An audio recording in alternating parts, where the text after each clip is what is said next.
জন্য আমরা খুব প্রাউড ফিল করছি যে আমরা 10টার মধ্যে উঠে গেছি। আর এই জন্য এখন বিছানা গুছাতে হয়। হাই, আমি রিম। তোমরা সবাই কেমন আছো? আশা করি ভীষণ ভালো আছো। তো আজকে অনেক দিন পরে অনেক পুরনো একটি ব্লগ তোমাদের সাথে শেয়ার করব। যারা আমাদের ব্লগ দেখো তারা তো অবশ্যই স্নেহাকে চেনো। এই বছরের জুন মাসে ও ইন্ডিয়াতে এসেছিল, আর ও আসবে, আমরা একসাথে থাকবো না, সময় কাটাবো না, তা তো হতেই পারে না। তো সেই জন্যই আমি সেদিন গেছিলাম ওর বাড়িতে। সকাল সকাল খাওয়া দাওয়া করে এখন আমি ওর মাথায় তেল দিয়ে দিচ্ছি, এরপরে ও আমাকে দিয়ে দেবে। ও আজকে বাবার প্ল্যান গ্যালারিটি এক্সপায়ার, এর জন্য এক্সপায়ার হওয়ার 14 দিন আগের থেকে যে এক্সপায়ার হ্যাঁ ওটাই তো।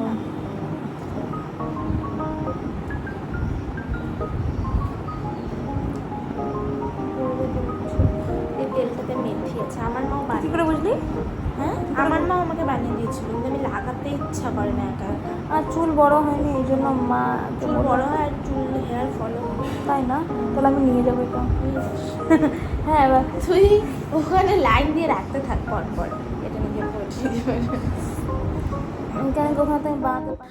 আর ও এখান থেকে কি কি নিয়ে যাবে সেই লিস্টটি আমি এত শুনেছি, তার জন্য আমি ওকে বলছিলাম যে তুই সাজিয়ে রাখ, না হলে এত লিস্ট তুই ভুলে যাবি। দেখতে দেখতে লাঞ্চ করার সময় হয়ে গেছে। আর এই যে লেটুস পাতাটা দেখছো, এটাও ফিনল্যান্ড থেকে নিয়ে এসেছে। তাই আমি একটু বিদেশিদের স্টাইলে খাবার চেষ্টা করছি। সাবস্ক্রাইবাররা হাহা রিয়াক্ট দেবে। Come on Rim, you can do ওটাই ইট। তো না, যা বাবা। হ্যাঁ, ইয়ে দিদি পুরোটা ঢুকাতে পারেনি মুখে। ঢোকা ঢোকা ভালো করে করে ঢোকা। হয়ে গেছে? ভালোই লাগে। ঢপের চপ। তো অনেক বিদেশি স্টাইলে খাওয়া দাওয়া করলাম, শেষে হাত দিয়ে ভাত খেয়ে এবার আমাদের রেস্ট টাইম। আজকে আবার আমি চলে যাব, আসবো এর পরে অন্য একদিন আসবো আবার। তাই বেরিয়ে গেছি, আর ও আমাকে শান্তিপাড়ায় ছাড়তে যাচ্ছে। ছেড়ে ওর কিছু তাড়াতাড়ি কাজ আছে, দিয়ে বাড়ি চলে যাবে। আর ওদের বাড়ি থেকে যখন বেরোলাম তখনই আকাশটা মেঘলা মেঘলা করেছিল, আর আমি শিলিগুড়ি পৌঁছাতে পৌঁছাতে সে কি বৃষ্টি দেখো, এরও মুষলধারে বৃষ্টি শুরু হয়ে গেছে। তো বাদ দিয়ে একটা জায়গায় দাঁড়ালাম আমার গলিতে ঢোকার মুখে। আর এটা ছিল তার কয়েকদিন পরে, যেই দিনটা আমার কাছে ভীষণ স্পেশাল, কারণ এটা ছিল আমার প্রথম আইবুড়ো ভাত, তার উপরে আবার বেস্ট ফ্রেন্ডের কাছ থেকে। তো সব মিলে আমার কাছে এই দিনটি ছিল ভীষণই স্পেশাল। আর এদিকে কাকিমণি আর স্নেহা মিলে এত কিছু রান্না করেছে, মানে সিরিয়াসলি আমি দেখে জাস্ট মানে আমার বলার ভাষা নেই। এত সুন্দর করে রান্না করেছিল, এত যত্নের সহকারে আমাদের খাইয়েছিল।